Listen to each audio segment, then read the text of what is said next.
long. So he's going to be leading the service still, but from at home. So I'll be speaking a little bit later, but I'm just here to introduce myself. For those of you who don't know me, I'm Chris. And Stephen, did you want to take it from here, I guess?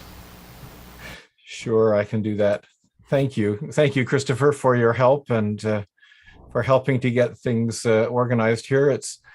It's very odd to be joining you from worship and not to be able to see you all, and I'm so sorry. I am not at death's door, but I do have a stuffy head and a sore throat, and so far I am testing negative for COVID, so that's a good thing, but there are other bugs out there besides COVID, and I didn't want to share any of them with you. So glad that you're here, and glad that Christopher is able to help in this way, and delighted to be able to use this technology to connect with you as we gather for worship today. So thank you for your understanding, and thank you for coming and being a part of this today. So as we gather, let me tell those of you who are joining us at home what the hymns are going to be, because it's important that you feel included, and if you're joining us by telephone, then you need to be able to find the words in the hymn book. So let me just kind of pop those up on the PowerPoint for anybody who can see that. Well, we're going to open with Voices United 806, "O God, our help in ages past." And then the response in the midst of our Remembrance Day observations is Voices United 400, "Lord, listen to your children praying." We'll sing "O Canada." If you need the words, they're at Voices United 524. And then after the sermon, we're singing more Voices 88, "Over My Head." And we'll close the service with Voices United 586, "We Shall Go Out with Hope of Resurrection." So that's our plan this morning. I'm going to light my candle, as I always do. I invited Anne to light the Christ candle, so she may be up there doing that right now. What I can see is Nancy on the screen, but she may be there to light the candle. There she is. Huzzah! So as we gather, and if you're at home the way I am and you have a candle handy, I invite you to do that too, and to join with Anne and with me as we just take a moment to pause and to reflect. We open our worship today with Remembrance Day observations, and those are always a somber time. And so as we gather today, we think about war, we think about peace, we think about sacrifice, we think about people who put their lives on the line for things that they cared about the wars that continue to plague our world, the victims of war, and the ways that we struggle to make sense of life and death and all those things. So as we gather, we'll light our candles, and we'll invite God to be here in the midst of us. Sing to our hearts of peace, even in the hardest of times. Sing to our hearts of a future, even when the future feels uncertain. Sing of joy and strength and sacrifice and generosity. Remind us always, we are not alone. Thanks be to God. So let me invite Nancy to play the prelude.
And hear these words from the psalmist from Psalm 145. I will extol you, my God and King, and bless your name forever. Every day I will bless you and praise your name forever and ever. Great is the Lord and greatly to be praised. God's greatness is unsearchable. One generation shall laud your works to another and shall declare your mighty acts.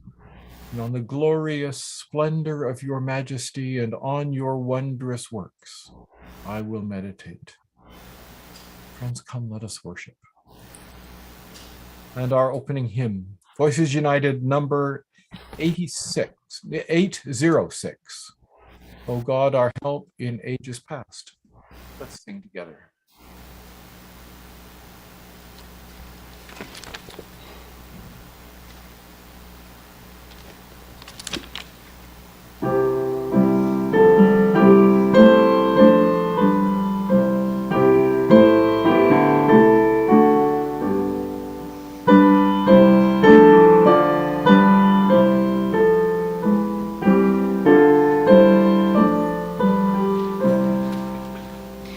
Our God, our help in ages past, our hope for years to come, our shelter from a stormy blast, and our eternal home.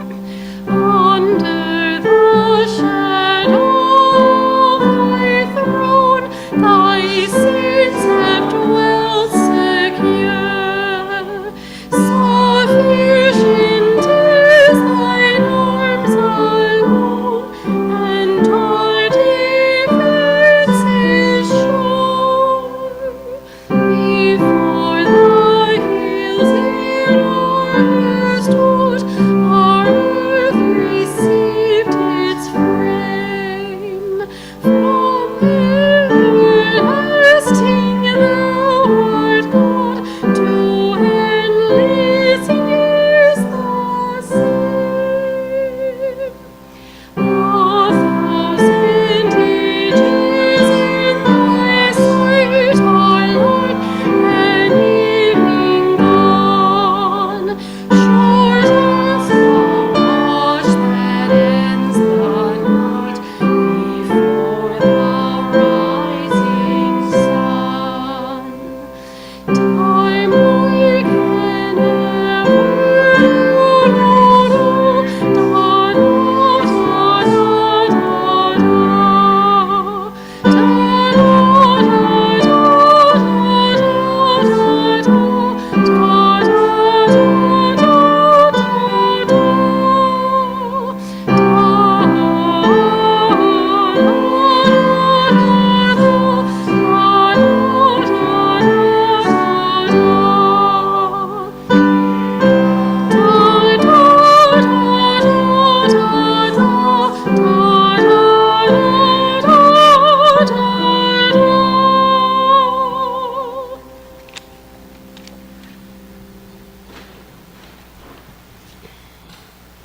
Friends in the sanctuary, you can be seated.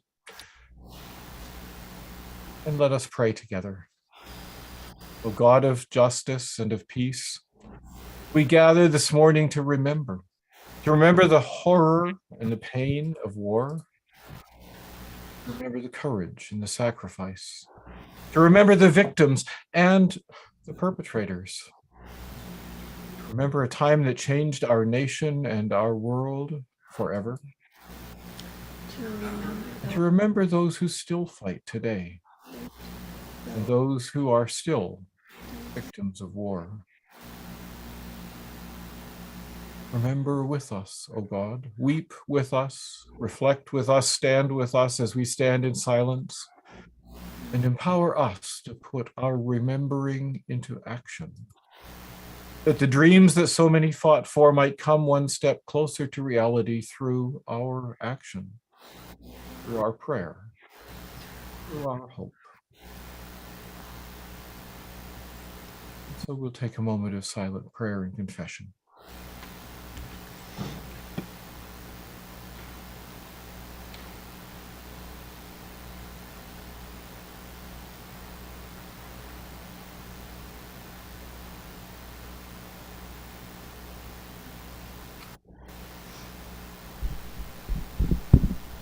Anyone in Christ is a new person altogether. The past is finished and gone. Everything is fresh and new. And so, friends, rejoice and trust in the good news. Thanks be to God.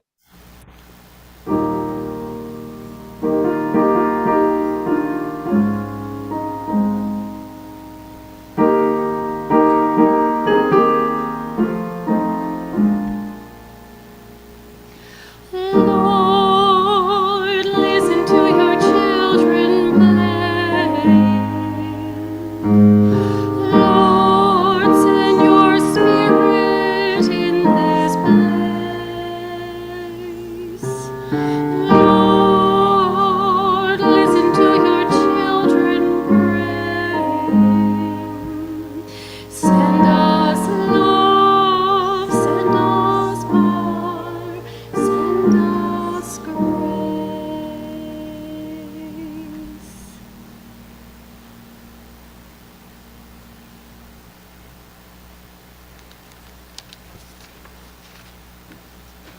Always so moving to invite Christopher to come forward and to remind us of people who were part of Forest Hill United Church and who gave their lives in the Second World War.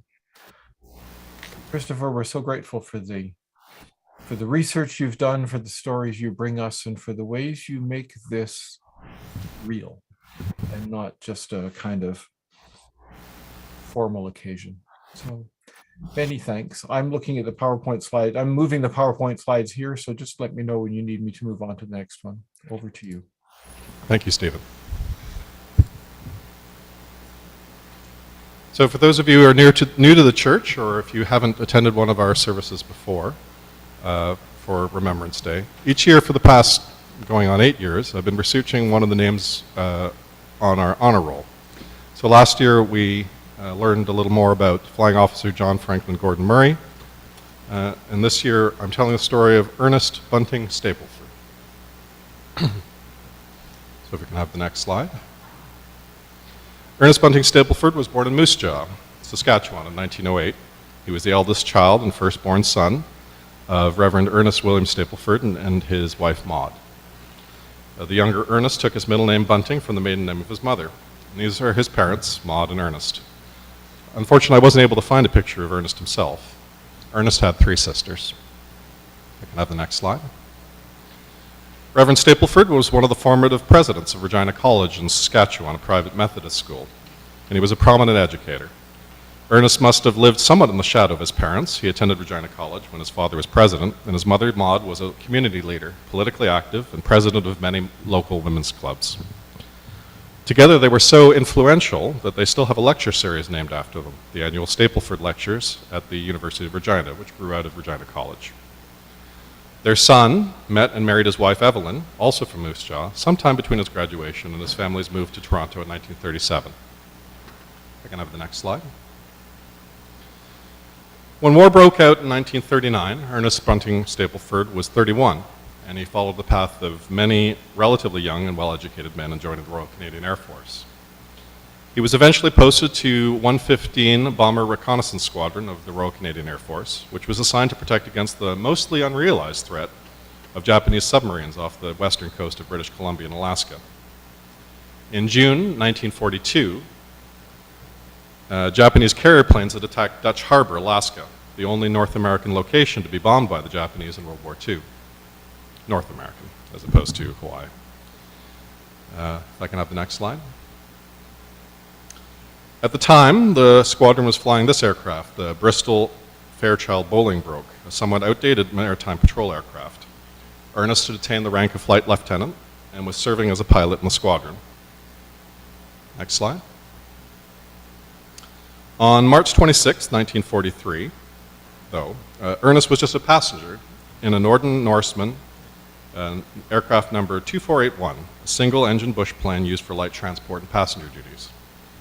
On this particular flight, Flight Lieutenant Stapleford had the good luck to be accompanying 3 female hostesses of the United Services Organization, or USO, along with 2 other members of his squadron. In addition, Stapleford's squadron leader, Fred Curry, had taken it upon himself to personally fly his important charges to their destination. And for the benefit of the younger members of the congregation, the USO was and still is a civilian organization dedicated to entertaining and cheering up troops while they're abroad. In World War II, many of its members were performers and hostesses, like you see these three women. This isn't a picture of the three women that were involved, but it gives you a sense of who they were. I can have the next slide. Stapleford and his morale-boosting guests were on their way to Annette Island, a bustling new airbase which served as a hub for air operations in the area. This is Annette as it appeared in 1943, along with a view north from the island today. As they approached, a sudden snow squall came up. The pilot, Squadron Leader Curry, decided that they had to make an immediate effort to land and radioed his intent. I can have the next slide. But the storm was too much for the small single-engine aircraft, and the Norseman was forced down into the frigid waters of the North Hecate Strait near tiny Warburton Island, nearly 10 kilometers from the end of the runway. There were no survivors. Next slide. Ernest Stapleford died on a routine transport mission, trying to bring a little joy and comfort to men who were stationed on a distant base in an almost forgotten corner of the war. USO women who died with him were 3 of only 28 USO personnel who were killed in World War II. It's a sobering reminder that in war, accidental death can come to service people and civilians alike as unexpectedly and tragically as it does in peacetime. This is an article which appeared on page 5 of the Lethbridge Herald on April 3rd, 1943, documenting the crash, in which 4 RCAF personnel and 3 civilians died. Next slide, please. Ernest's remains were brought home to be buried in his mother's hometown in St. Catharines. Although Ernest had joined Forest Hill United Congregation while he was still living in Toronto, it seems that his mother wanted him to be buried near his family. This is his gravesite in St. Catharines Victoria Lawn Cemetery. Next slide, please. Researching this story reminded me that people carry on even in the shadow of tragedy. Ernest's father and mother continued to contribute to their community at Victoria College in Toronto after the war, and Dr. Elsie Maud Stapleford, his eldest sister, helped create and implement the Ontario Day Nurses Act of 1946, which became a model program for other provinces, helping to transform the way daycare is thought of and delivered in Canada. One can only wonder what Ernest might have accomplished had he survived the war, in light of his family's many accomplishments. Next slide, please. Ernest's name is recorded on page 216 of the Book of Remembrance in the Peace Tower in Ottawa, where a single page is turned and honored every day. Ernest Bunting Stapleford was survived by his wife Evelyn and his parents Maud and Ernest.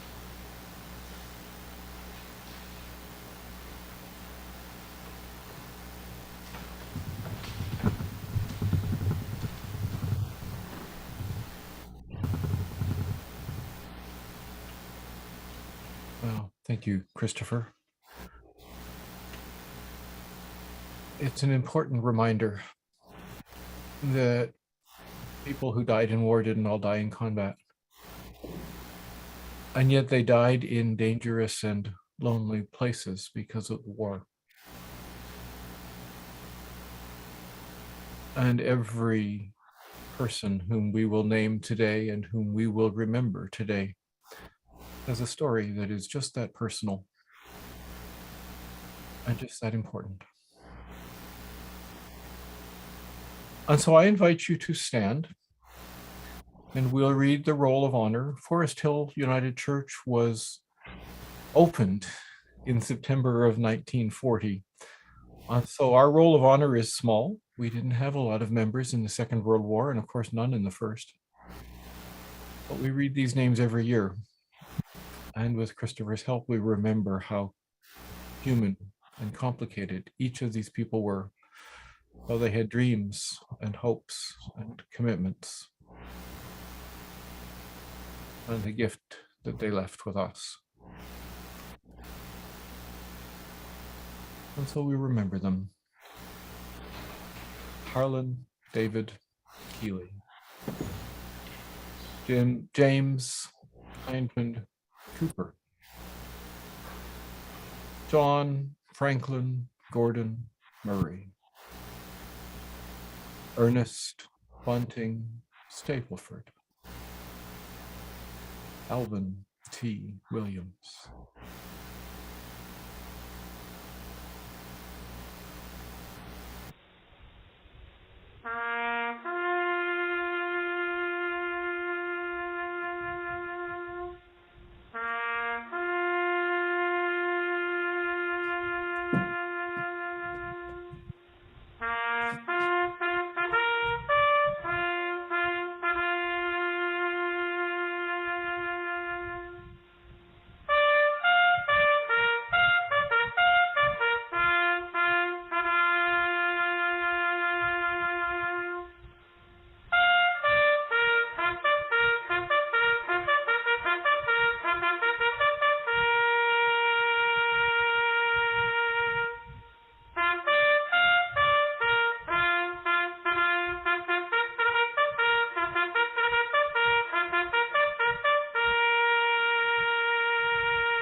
Eternal rest grant to them, O God, and may perpetual light shine upon them. May their souls, through your great mercy, rest in peace. Amen.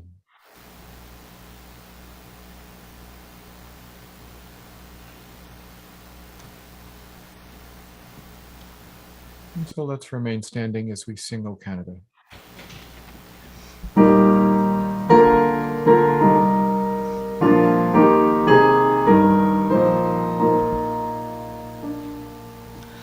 O Canada, our home and native land, true patriot love in all thy sons command. With glowing hearts we see thee rise, the true north strong and free.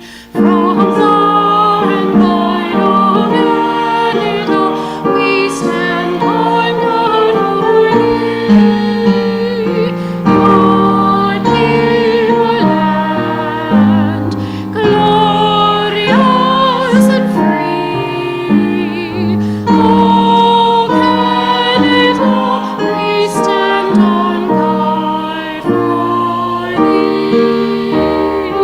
O Canada, we stand on guard for thee.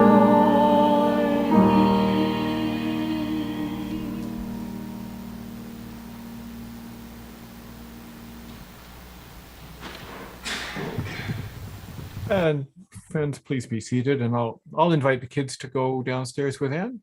And Hetty Minton is going to come up and read the lesson for us.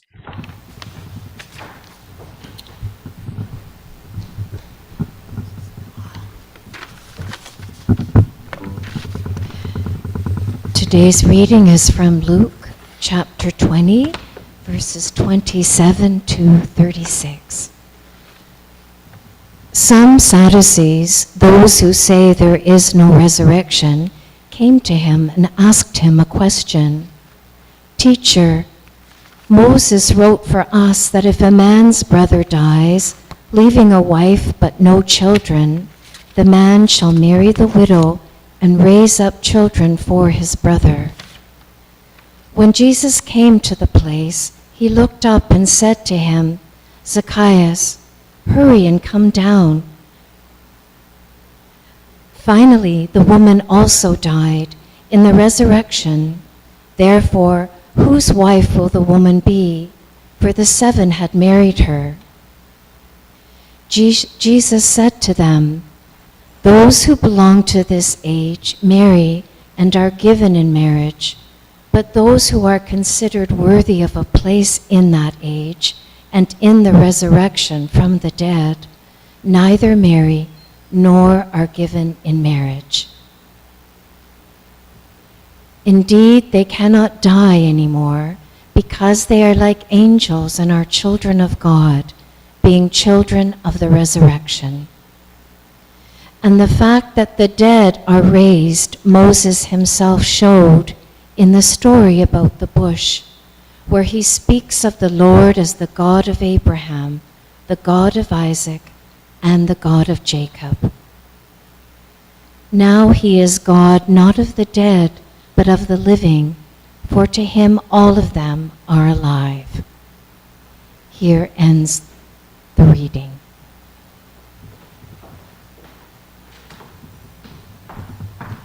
Thanks, Hetty.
choir.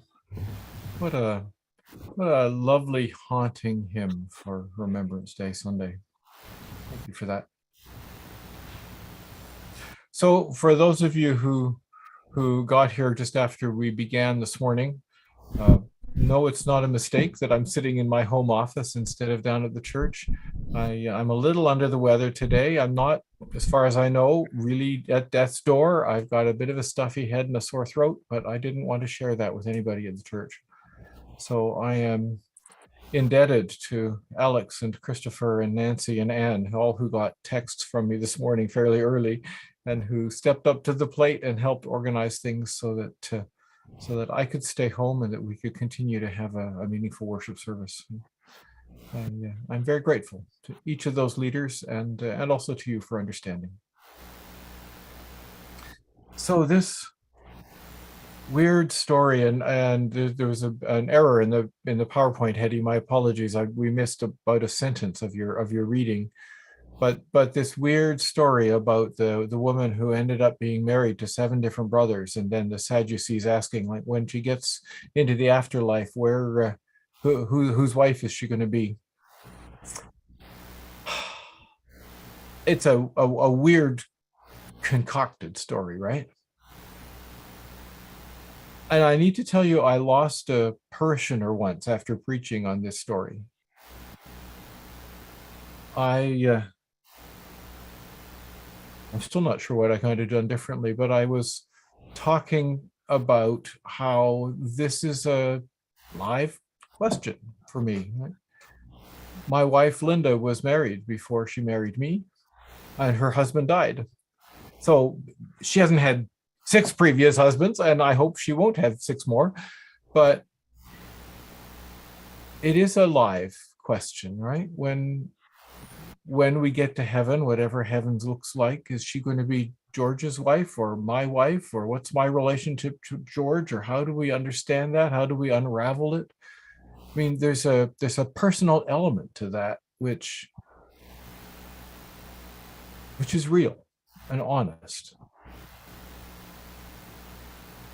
And the person who heard my sermon was offended and scandalized, and ministers shouldn't talk about their own lives that way, and this is, you know, this is not right, and it's not seemly. And she went to a different church where ministers were a little more circumspect about the stories they told. And I get that. I hope she's happy, and I hope she found a place where she felt comfortable. But I don't think I would do it differently, because it is a real issue. And it's an honest question, right? Like, what will George think about me? What does George think about me? How does Linda and George and the life that they share connect with the life that Linda and I share? And I mean, I don't think there's an answer to some of those questions, but they're honest wonderings, and they deserve an honest answer. But this is not the place and the time for that honest answer. And Jesus is not in this story trying to talk with people who are honestly pondering and thinking about their own relationships and trying to figure out what's right and how to move forward and how to be respectful and all of the rest of that. This is a couple of Jesus' enemies who are going to battle with him. So this is a concocted pretext in order to embarrass him. And he answers that way. So let me remind you where this story comes from, because when you just pull it out of context like this, you can easily forget. This actually happens on the temple grounds in the last week of Jesus' life, just a couple of days before he's arrested. It's probably Tuesday of Holy Week, maybe Wednesday of Holy Week, not entirely clear, but only a few days after Palm Sunday, only a day or two after the time when he turned over the tables of the money changers. And these people who are asking him the question, now these are, Well, they're not Jesus' friends, right? These are some of the Jewish religious authorities who are most uncomfortable with what Jesus is doing and what he's teaching about. And so they're trying to embarrass him because he's making everybody uncomfortable, and they're afraid that there's going to be a riot, and they want to kind of pull his claws a bit to diminish his authority to speak. He hasn't been talking about resurrection in the temple grounds. It's not a big issue for him, really. Although it's something he believed in, and lots of his friends did too. His whole school of Judaism believed in it, and the Sadducees didn't. And so they know that if they're going to pick a fight where he's going to stand and how they will feel different. And they use it in order to embarrass him, not in order to seek honestly for truth. So what does he care about? And why is he there? And what's he doing that's got them so upset that they want to embarrass him? Well, he's been talking about money. He hasn't been talking about resurrection. He's talked about how the temple has become a den of thieves, right? And the thieves are the people like those Sadducees who've been skimming money off the taxes and storing it in the temple vaults and using the temple as their own private hideout instead of as a place to proclaim good news. And he came into Jerusalem just a couple of days before on a donkey, remember? And it was sort of a almost political demonstration to show physically, tangibly what it looks like when the ruler really cares about people instead of just wants to exploit them.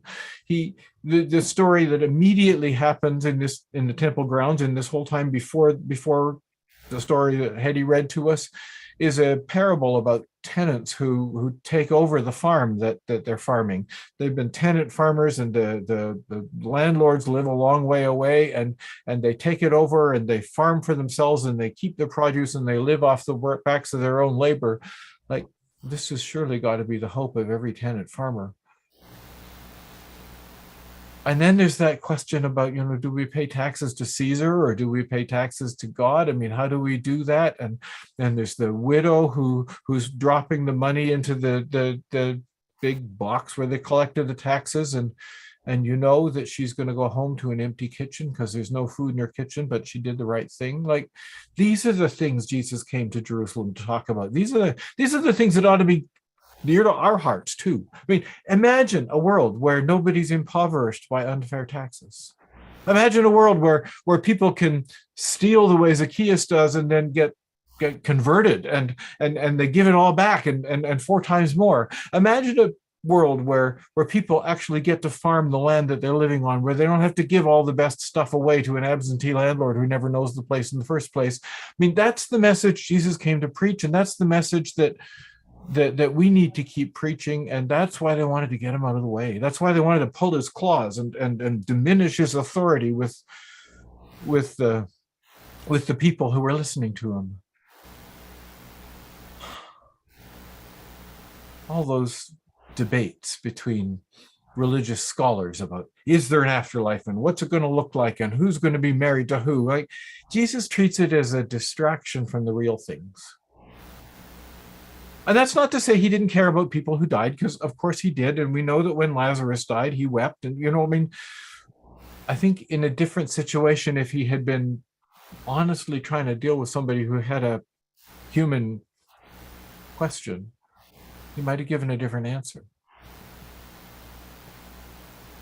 But for Jesus, what religion is about is taking care of people, not embarrassing them.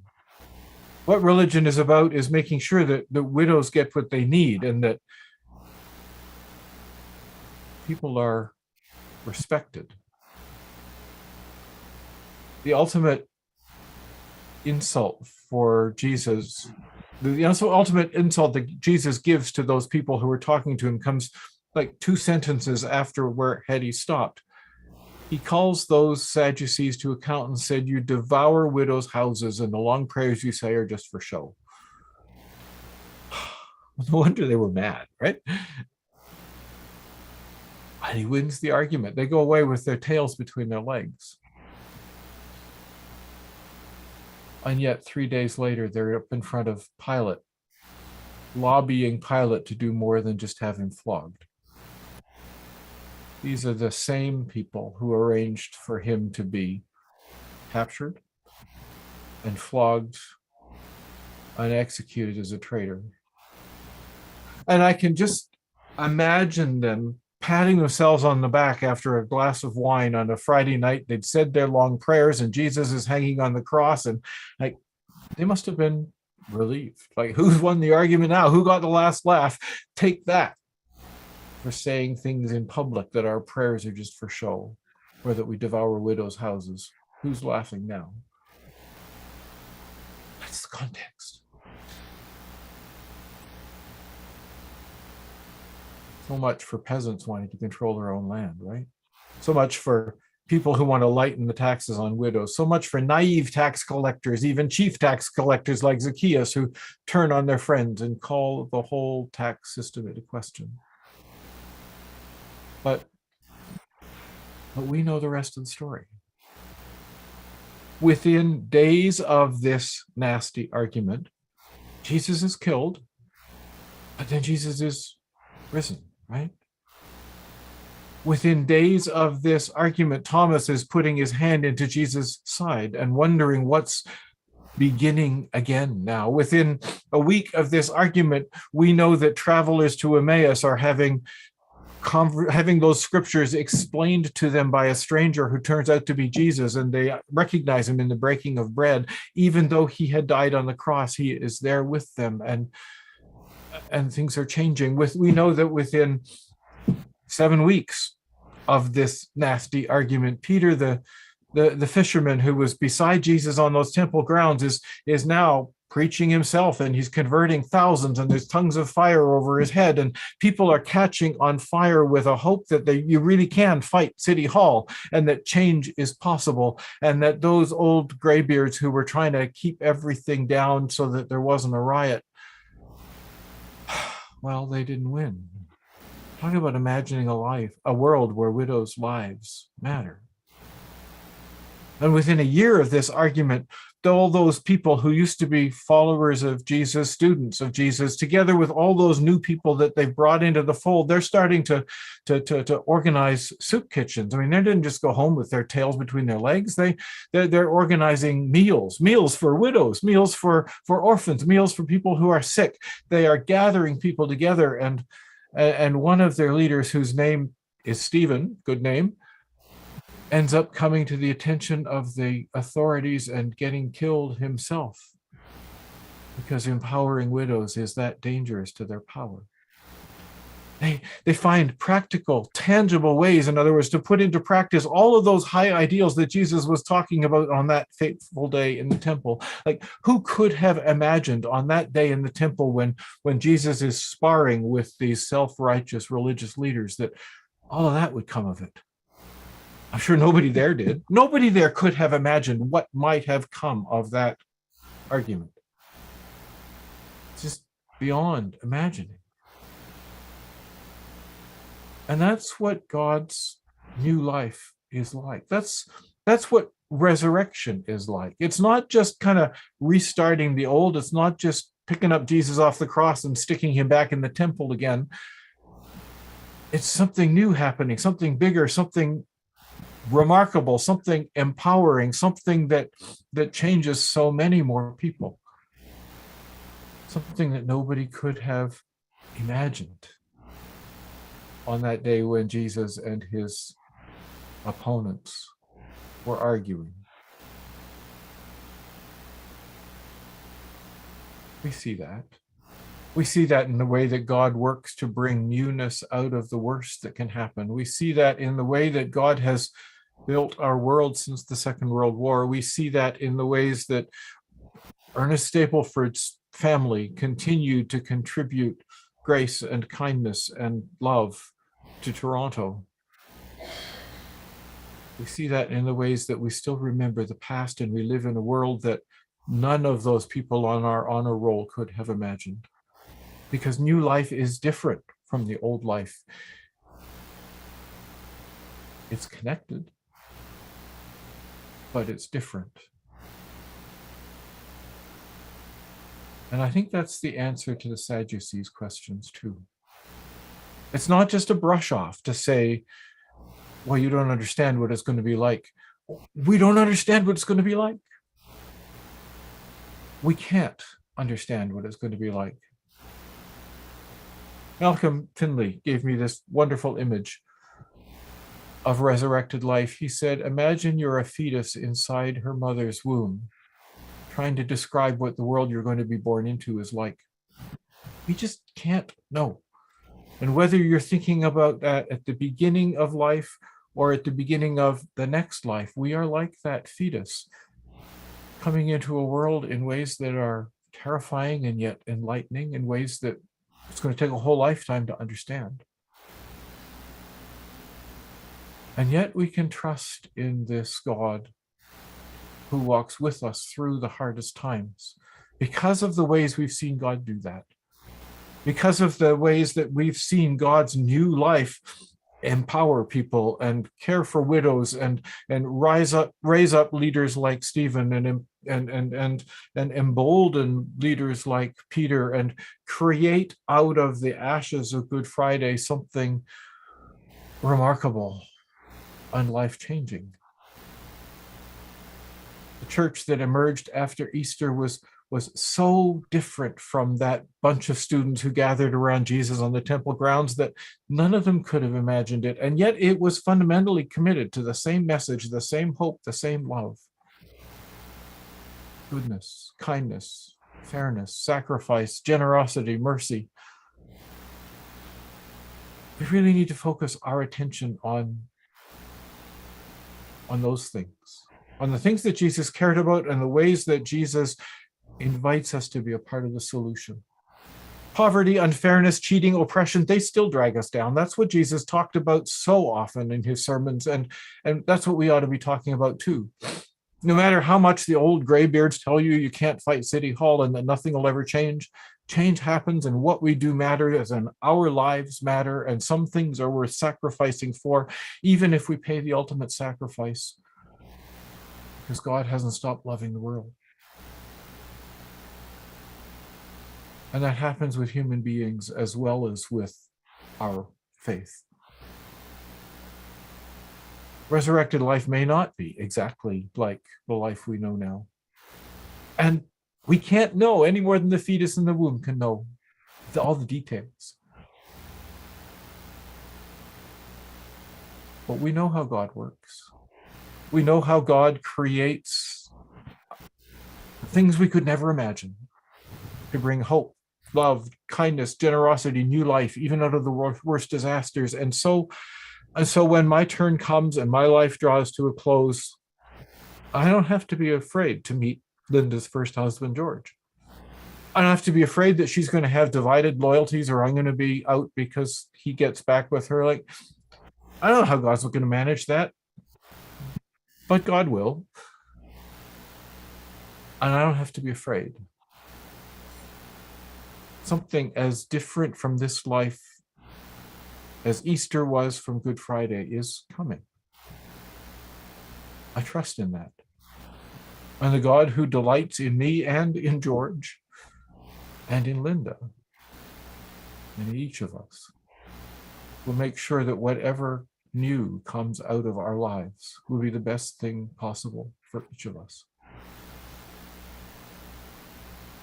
Beyond that, I don't know the details, and I don't need to. Amen.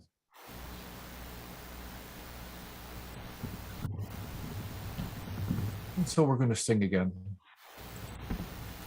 Our hymn is More Voices, number 88, Over My Head.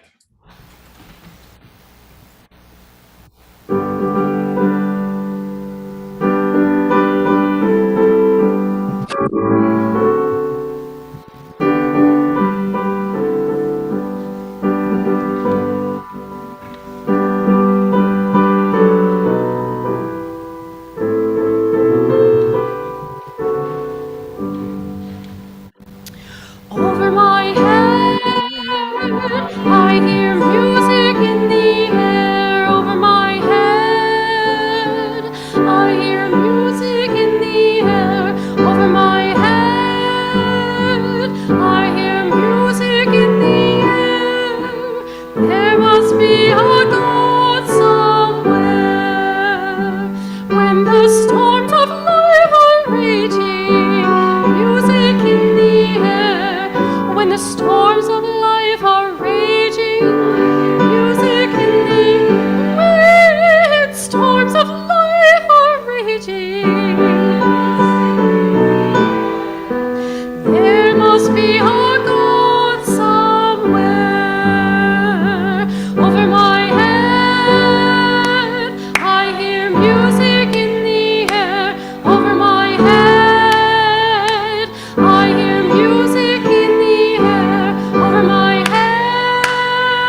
There must be a God somewhere when the winds of strife are blowing.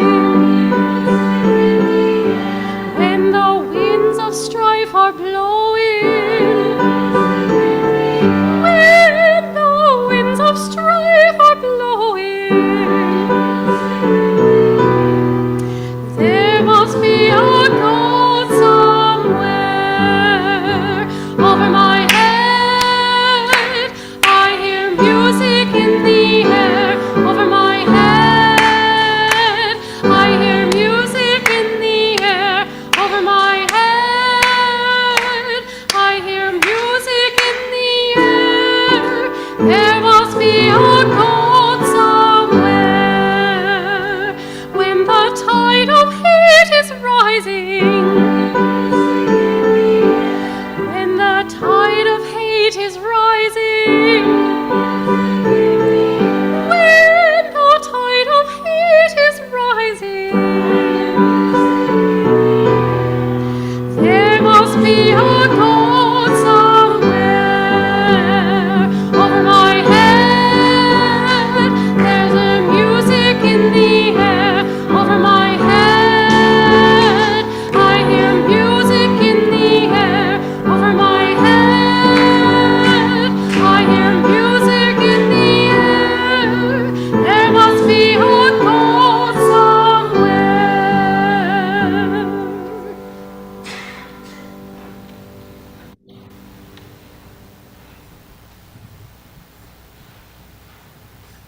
So much fun, Nancy, trying to watch you clap and play the piano at the same time. I think we should sing it all over again, don't you?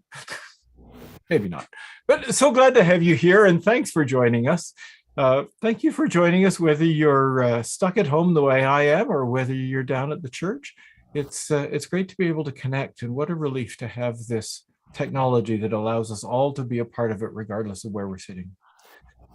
We worship this way every week, every Sunday at 11, and you're certainly welcome to join us, whether you're at home or joining us on YouTube or even watching later in the week, or coming into church. We also worship at 6 o'clock on Zoom only, not on YouTube and not in the church, but 6 o'clock on Zoom, Tuesday, Wednesday, and Thursday. You're welcome to join us then too. Church school happens at 11 o'clock on Sunday mornings, and I'm so grateful to Anne that she is there and able to work with our kids as they are slowly trickling back into the building too. So wanted to invite you, if you are coming into the building, to come just a little early so you have a chance to pick up a cup of coffee. Now, you can bring it into the pews. You don't have to stand at the back and drink it. But wanted to say thank you to the women of the UCW who are volunteering to take turns to prepare the coffee and the tea, and be able to offer just a little bit of hospitality as we gather again. In realizing, one of maybe the only reason to come into the church building as opposed to watching on Zoom is so we get a chance to talk to each other and not just hear the message from the minister. The sense of community that we build, that we have at this church, is so vital to our sense of ourselves and of God. And whatever we can do to encourage that and to sort of deepen the relationships among us, we want to do. So here's a baby step as we all start to feel a little safer about being side by side. Come just early enough to pick up your coffee as you come into the pew. United Church Women are meeting next Sunday after church. And again, I think that's going to be a hybrid meeting. So some of you will be in the building and others of you will be on Zoom. And I know that there are Christmas plans that you're talking about. So if you're a part of that group, please plan on staying after church, whether you're at home or in the building. And Congregational Life Committee is doing the same thing the following week. So if you're part of that group, please mark that date in your calendar too. And the 4th of December, we're having a craft and bake sale. We're going to do that downstairs in the Friendship Hall right after worship. So after you're finished at worship, you're welcome to come downstairs, or if you're joining us online, come on in for that, because there'll be some interesting crafts. I've been playing around in my workshop, and I know other people have too, and I hope that we'll have some interesting things to share. Sandra is also looking for people to bake stuff. So if you're able to bake stuff and package it in ways that people could buy that and take it home with them, that'd be super. We'll bring the credit card machine so that if you're not carrying cash with you, you can pay for your goods that way too. But I hope you'll come, and that would be super.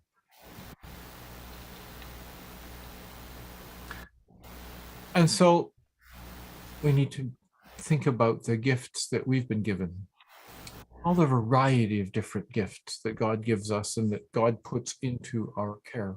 I want to thank you for the ways in which you contribute to the kinds of things that Jesus was talking about, the fairness, the concern for those who have least among us, the ways in which you help to find practical ways to put those ideals into practice. Thank you too for the ways in which you contribute to the ministries here at the church. As we've been saying throughout the pandemic, the easiest ways for us to receive your financial gifts are through those electronic tools that are available on our church's website.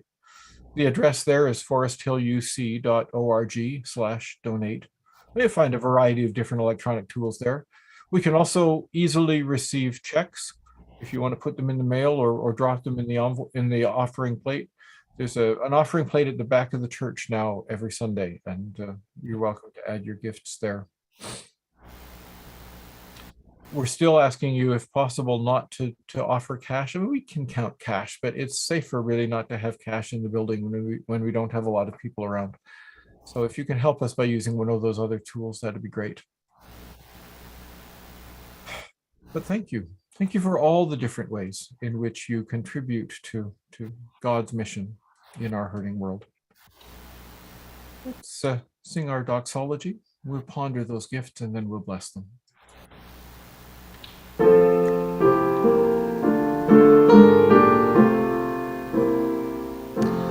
We give our thanks to God. We give our thanks to God. We give our thanks to God. We give our thanks to God. Salamat Saudiyos, Salamat Saudiyos, Salamat Saudiyos, Salamat Saudiyos.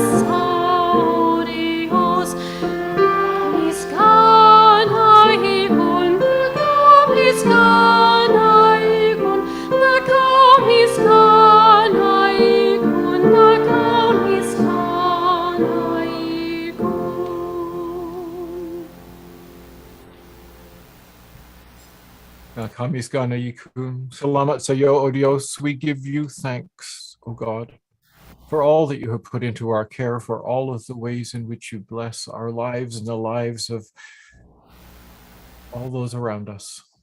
Use us and use our gifts to bring your love to our hurting world. In Jesus' name we pray. Amen.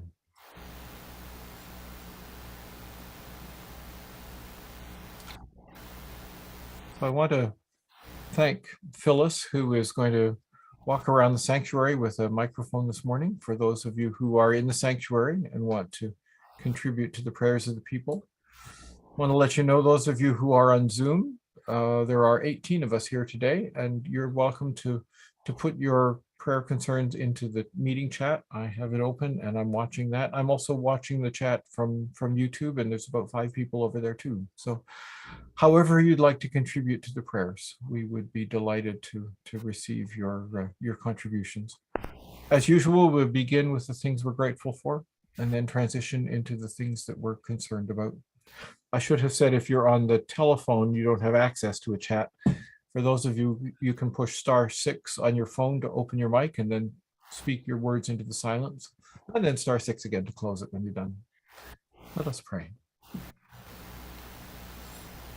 God of new life, God of new life that we can't even describe in details because it's too far beyond our imagining, we bring thanks for power and excitement and passion that drove those early disciples to do things they never would have thought possible. Bring thanks for the evidence of new life in the Staplefords family, even after Ernest died. Bring thanks for the evidence of new life in our lives after tragedy strikes. And for the promise that even at the end of our lives on this earth, you are there to hold us and give us new surprises. And so we offer you our thanks for all the blessings that we see, for all the blessings that we name.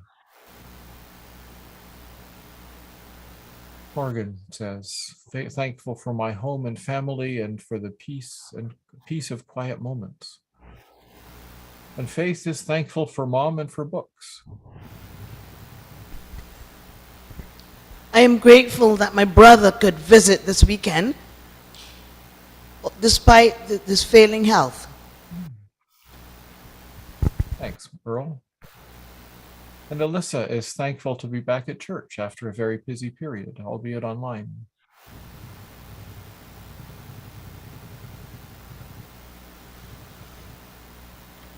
Go ahead, Merlin. Merlin, did you have something to say? I see you with somebody's handing there with a microphone. No, it's not Merlin. I'm sorry, that's Phyllis. Paulos Mbera says, I'm grateful for the peace talks aimed at ending the conflict in Ethiopia and Tigray. I'm grateful for the beautiful architecture of this church. So, It's a gem, isn't it?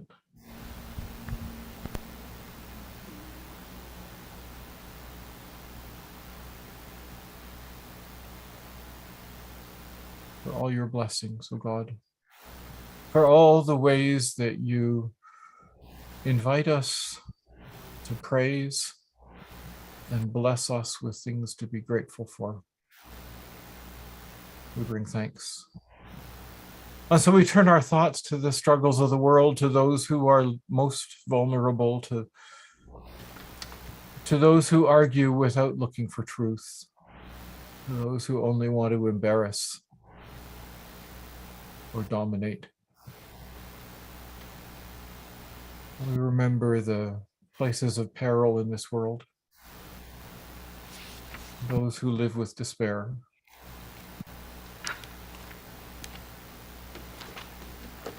We are thankful, says Linda, for Christopher, who continues to keep the memories of our fallen members alive and who brings them to life in such meaningful and respectful ways.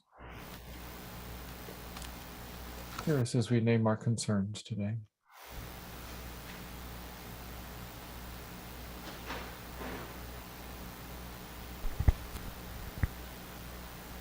I'm thinking of the QP workers and all of the people who are striking in support of them to hopefully have a reasonable and mediated end. Thank you, Christopher.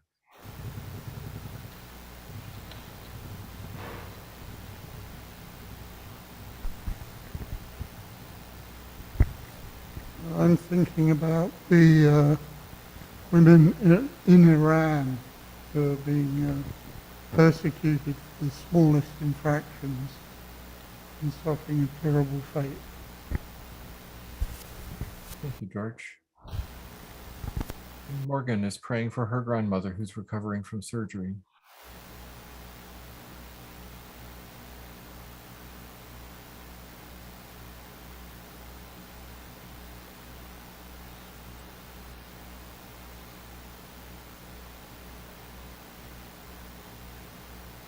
Through our prayers, O God, our concerns and the deepest longings of our hearts.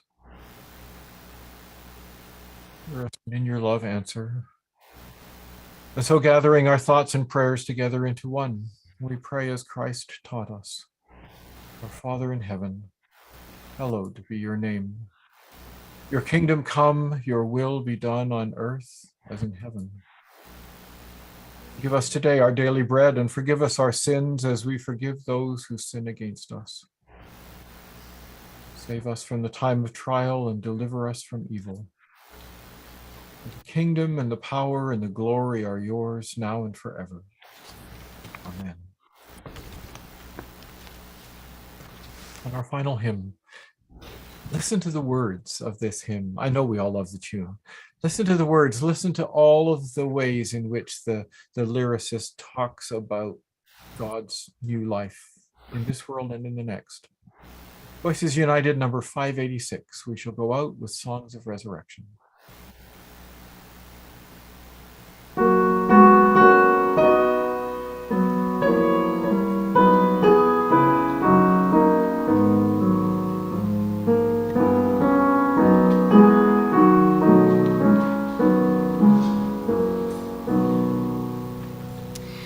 We shall go out with hopes of resurrection.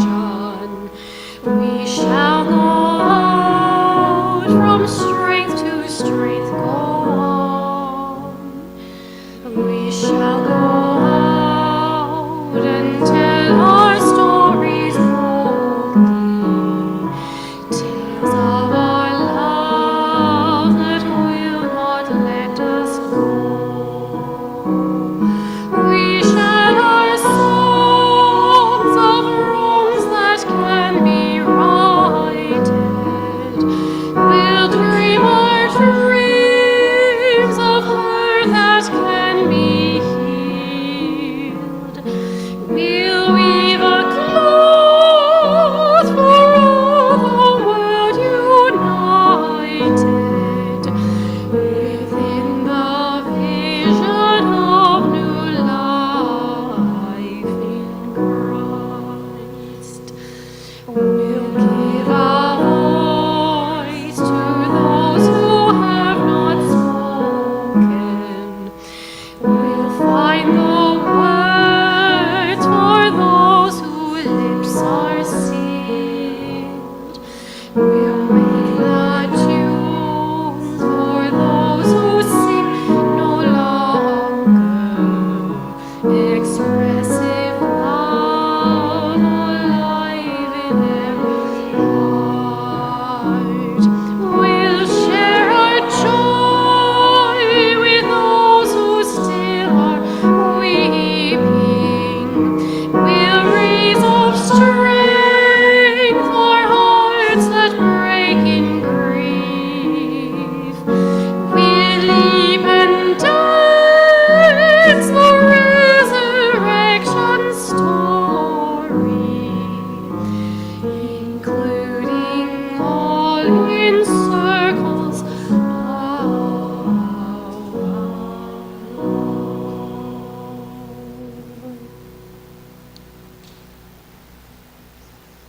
And so go and leap and dance that resurrection story. Go and share joy with those who are weeping. Raise hymns of strength for hearts that break in grief. Trust that the power of resurrection is alive and well in our world as well as taking us into the next. That we are God's people, children of light, children of resurrection. And the blessing of God, Creator, Word, and Spirit be with us all, this day and forever.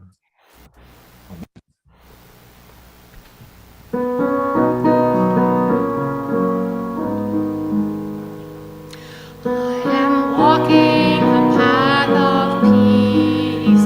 I am walking a path of peace. I am walking a path of peace. Lead me home.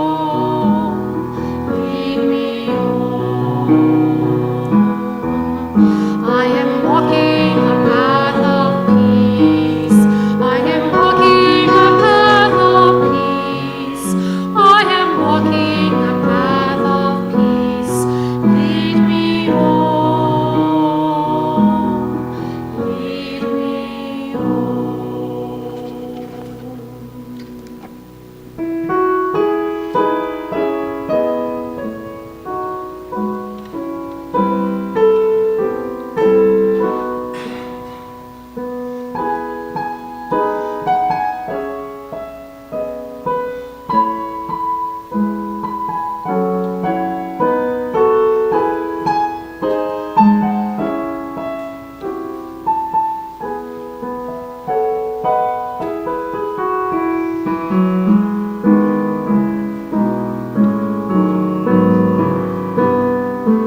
you, Nancy, and thank you, all of you.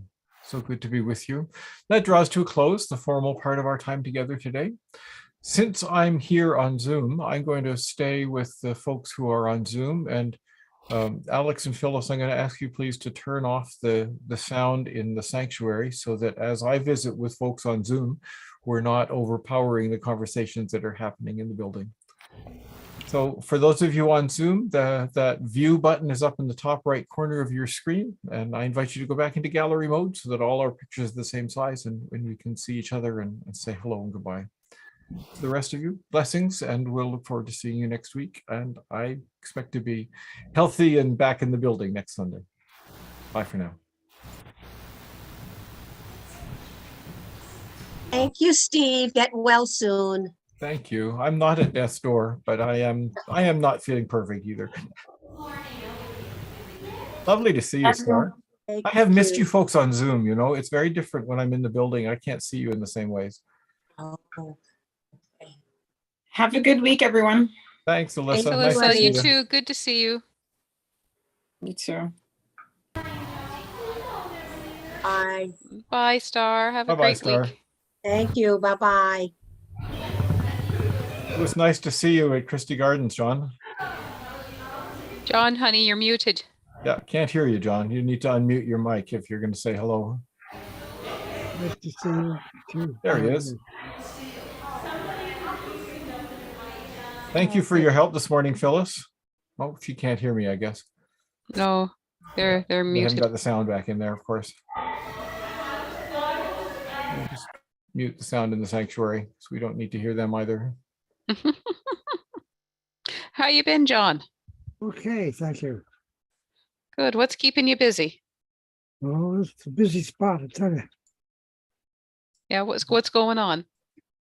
Well, we've got a lot of things sort of underway, should we say, Mm-hmm. and it'll keep us out of trouble. Excellent. You've got some holiday stuff coming up, holiday programs. Yeah, we have to go up to the cottage to drain the pipes and get ready for winter because it's going to come one of these days. Yeah. Yeah. No, Didn't we feel like it yesterday, though. no, No, it was gorgeous. no, we've had an extended grace period on autumn, I think. Yeah. So, but it'll hit us with just like that. Oh, yeah. So, It's going to hit us. yeah, no, I think going up and getting that taken care of as soon as you can is a good idea before it gets too cold. Yeah, I don't want any burst pipes. Oh gosh, no. That's for sure. So That's for sure. that would not be a good thing. No. All right. Well, you take care. You have yourself a wonderful week. Yes, you too. I think I'm going to go put a pot of soup on for the old man there. Oh, that's Oh, a that good idea. sounds good. I kind of would like to go and just put my feet up now. I'm a little weary. I'll bet. Anyway, Okay. Well, you Thank take you care of all. yourself, John. I'll Yeah. talk to you later. yeah, God bless. Good All right, night. you too. Bye-bye. Bye.